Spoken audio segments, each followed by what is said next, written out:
Do not forget my stories, Senua. I am with you still. Out of hell you have come, and now find yourself in Midgard, the world of men. Do not think it any less dangerous for that. Your path has taken you far from home, across the boundless sea, and you must go on to the heart of this place, to the heart of man. You have seen how the Northmen journey out to conquer, and this is one of their lands, as icy dark as Niflheim, yet as fiery as Muspel. It has not long been claimed, and they try still to tame it.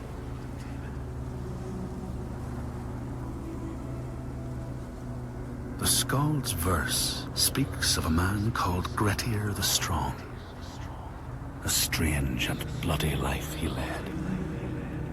And it happened in this land you have come to. Listen to his story, Senua, for it may in some small way illuminate your own.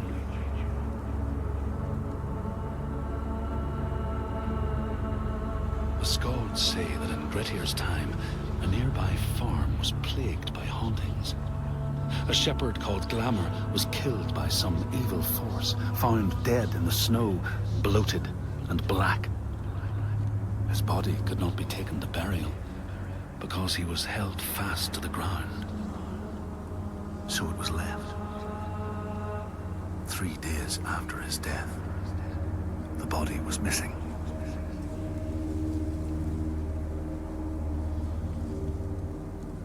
The Skalds tell how the revenant Glamour roamed the settlements, terrifying all those who lived there. Each one he killed, in turn, rose to walk beside him.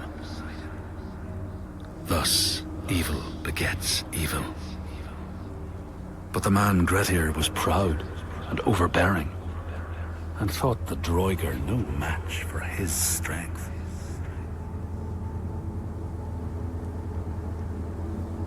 The Skalds say that Grettir fought and killed the Draugr Glamour, but not before Glamour had cursed him. His strength would be turned against him, his deeds bring death and exile, and he would be always before Grettir's eyes, making him afraid to be alone.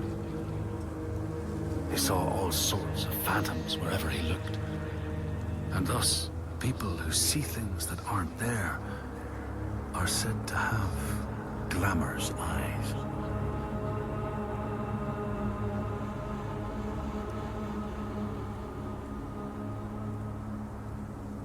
The Skalds tell how in the time of Grettir's kinsman Thorgrim, there was a terrible famine. No crops could be grown, and the fish fled the nets. It lasted years, and the people were desperate. There was no respite even in spring, since terrible gales from the north would rise up and set in for weeks. This is a cold and unforgiving land, Senua.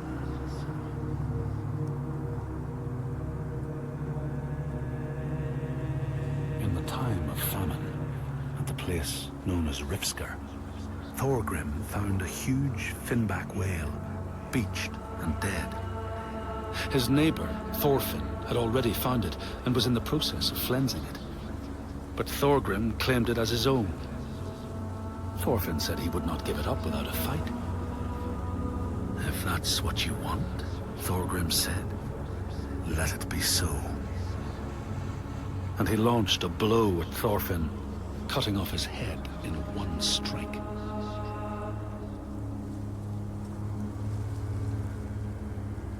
The Skalds say that the neighbors fought, armed only with the knives and axes they had brought to cut up the whale, even picking out the whale ribs to beat down their enemies.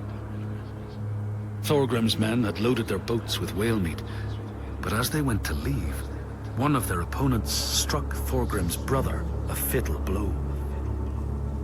And this is how hunger fates desperate men to come to blows, striking out against one another to survive.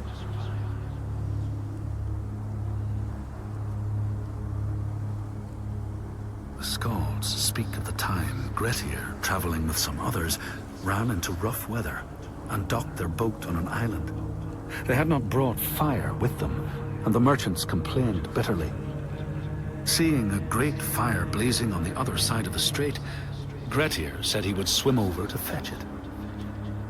He took off his clothes and struck out across the water, wearing nothing but a cloak.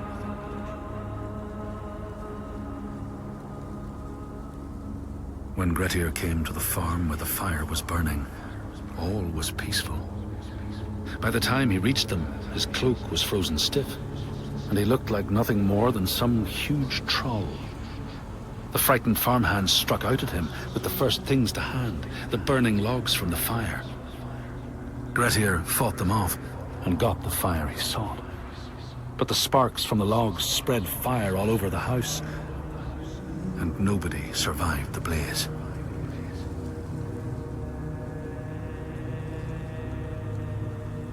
The Skalds say that Grettir swam back across the strait, keeping the fire safe from the water.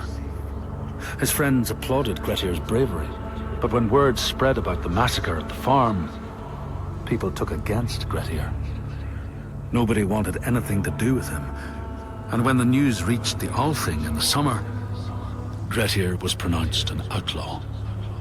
All doors would hence be shut to him.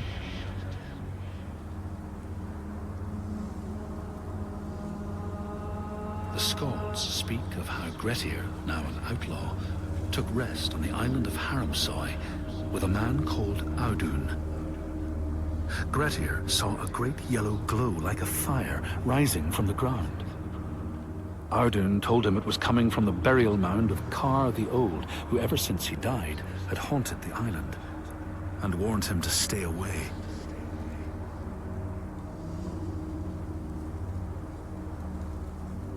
The Skalds say Grettir wanted the sword that was buried in Kar's howe, and would not be deterred from seeking it. He broke the mound open and started digging until he reached the timber props. By this time it was night. Audun warned him again not to continue, but Grettir threw down a rope and went inside the mound. No light penetrated it, and it reeked of death. But he persisted in exploring.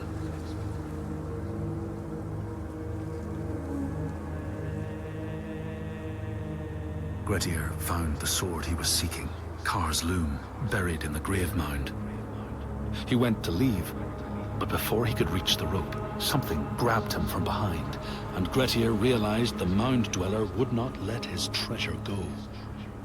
The two fought ferociously until Grettir got the advantage and chopped off the revenant's head.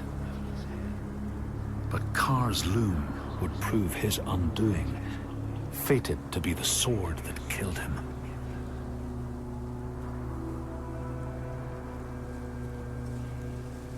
The Skald's verse tells how Grettir made many enemies with his proud and overbearing nature. Always quick to anger, his strength and fighting prowess meant that even the most trivial of quarrels met a fatal end. The kinsmen of those he killed or maimed were angry, and because he was an outlaw, no one was allowed to help him.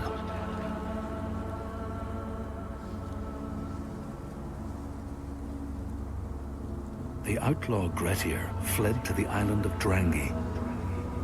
His enemies knew he was there, but he was still so strong and fierce, nobody could shift him. Thorbjorn, first among his foe, sent his foster mother to see Grettir. She was a Seithkona, and very wily. She enchanted a tree branch and sent it to wash up on Drangi. Grettir tried to cut it up for firewood, but his axe flew back and struck him in the leg.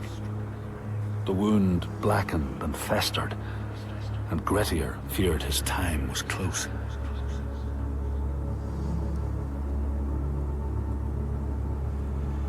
The Skalds say Grettir, wounded by Seithr, was now so weak it was possible for his enemies to defeat him.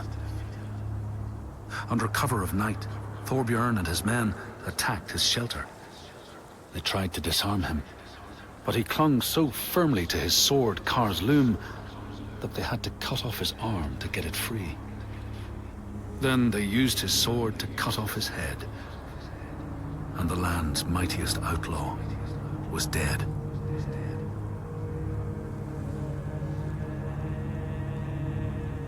As the Droigar glamour had predicted, all Grettir's brave and fine deeds brought him misery.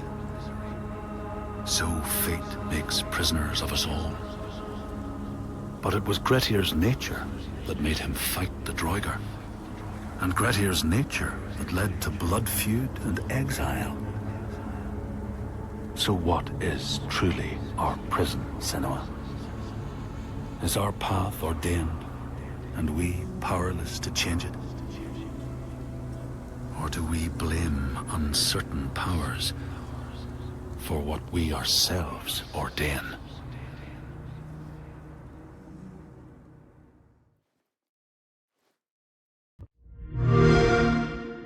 Play it now with Game Pass.